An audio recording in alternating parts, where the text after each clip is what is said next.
പിള്ളേരൊക്കെ പറഞ്ഞയച്ചതിന് ശേഷം സമാധാനത്തോടെ അമ്പലത്തിൽ പോകാച്ചായിരുന്നു. പക്ഷേ പിള്ളേർക്ക് രാവിലെ എണീറ്റപ്പോൾ 3 ഒരുമിച്ച് ചുമ. അപ്പോൾ കാശിക്കുട്ടനെ നേരെ ഡോക്ടറെ അടുത്ത് കൊണ്ടുപോയി. ബാക്കി രണ്ടുപേർക്കും മരുന്ന് കൊടുത്തു. ഈ ചൂടുകാലത്ത് ഇടാൻ പറ്റിയ നല്ലൊരു അംബ്രാക്കട്ട് ചുരിദാറാട്ടോ. എനിക്ക് ഭയങ്കര ഇഷ്ടപ്പെട്ട് ഇട്ടിട്ടും സൂപ്പറാണ്. നിങ്ങൾക്ക് ഇഷ്ടമായിട്ടുണ്ടെങ്കിൽ ലിങ്ക് ഞാൻ റൈറ്റ് സൈഡിൽ കൊടുത്തേക്കാം. ഇപ്പം നമ്മൾ അമ്പലത്തിൽ പോകുമ്പോൾ അല്ലൂസിനും അനൂസിനെയും കൊണ്ടുപോകുന്നുണ്ട്. മനസ്സമാധാനമായിട്ട് ദൈവത്തിനെ തൊഴാന്ന് വിചാരിച്ചായിരുന്നു. സമ്മതിക്കില്ല ഇവർ. നാളെ ശരിക്കുള്ള പോരാൻ. പക്ഷേങ്കിൽ ഒരുപാട് ദിവസമായി പരിപാടികൾക്ക് സ്റ്റാർട്ട് ചെയ്തിട്ട് ഞങ്ങൾ പറ്റുന്ന ദിവസങ്ങളിലൊക്കെ പോവാറുണ്ട്.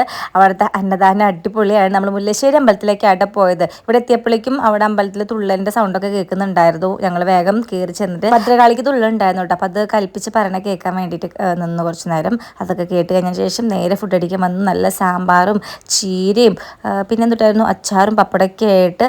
അല്ലെങ്കിലും അമ്പലത്തിലെ അന്നദാനത്തിന് എന്ത് കറി ആയാലും ഒരു പ്രത്യേക ടേസ്റ്റാല്ലേ. അതെന്താണെന്നറിയില്ല. ഈ കറി തന്നെ നമ്മളെ വീട്ടിൽ വെച്ചിട്ടുണ്ടെങ്കിലും നമുക്ക് അഴുകുമ്പ് കിട്ടുമോ ഇല്ല.